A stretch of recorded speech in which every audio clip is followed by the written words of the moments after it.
Lagos State generates over 20,000 tons of waste daily. Managing the huge volume of refuse in Nigeria's commercial hub has become a major challenge for the state government in recent times.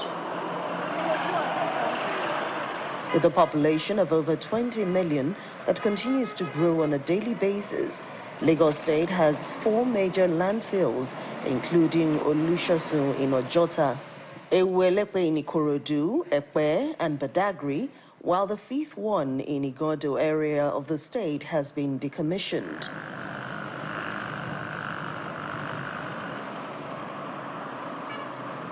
Due to consistent rainfall, access to some of these landfill sites has become extremely difficult for the private sector participant operators working closely with the Lagos State Waste Management Authority, and some of them have traveled out of Lagos to dump refuse, reducing the number of daily evacuation trips expected of them.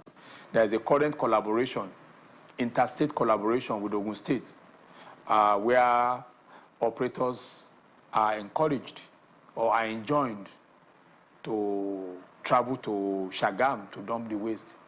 And you know that is quite a distance.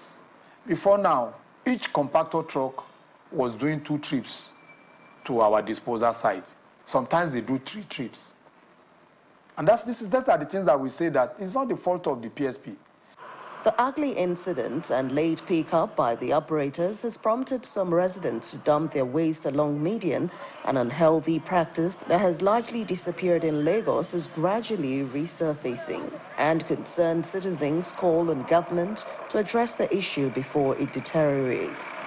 When you walk along the road and you see refuse littered everywhere, it makes the city look tattered, and sometimes it smells when you're passing. So it's not a good thing. A few days ago, we see how Lagos had been flooded with water.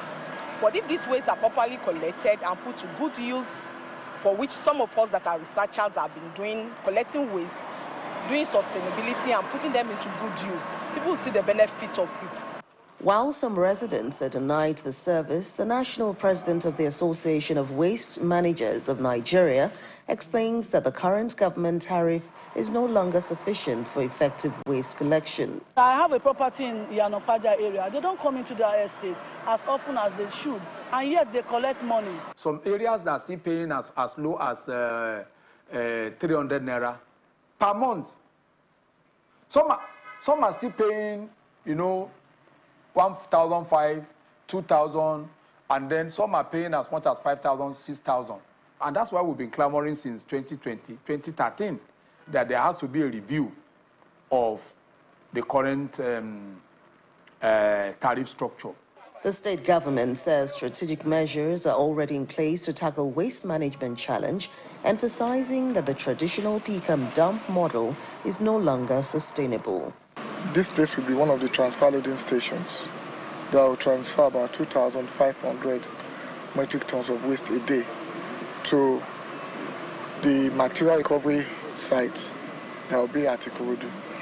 Decades ago, Olushosun was at the outskirts. This is an outskirt of Lagos. Today, look around you, it's an eyesore. So let us make waste a resource. For some Nigerians, waste is no longer waste, but a valuable resource of generating income. At recycling facilities, materials such as PET bottles are being sorted and processed for recycling, creating economic opportunities while reducing environmental pollution.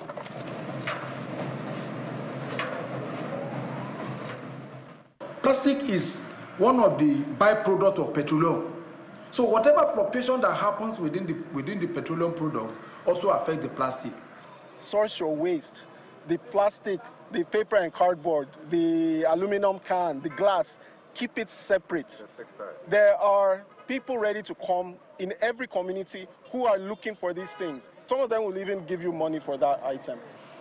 As the Lagos state government advocates a permanent transition from linear to circular waste management, a lot still needs to be done by the authority to boost the capacity of private sector participant operators, educate residents on proper waste disposal, and strengthen environmental laws to sanction offenders violate sanitation regulations.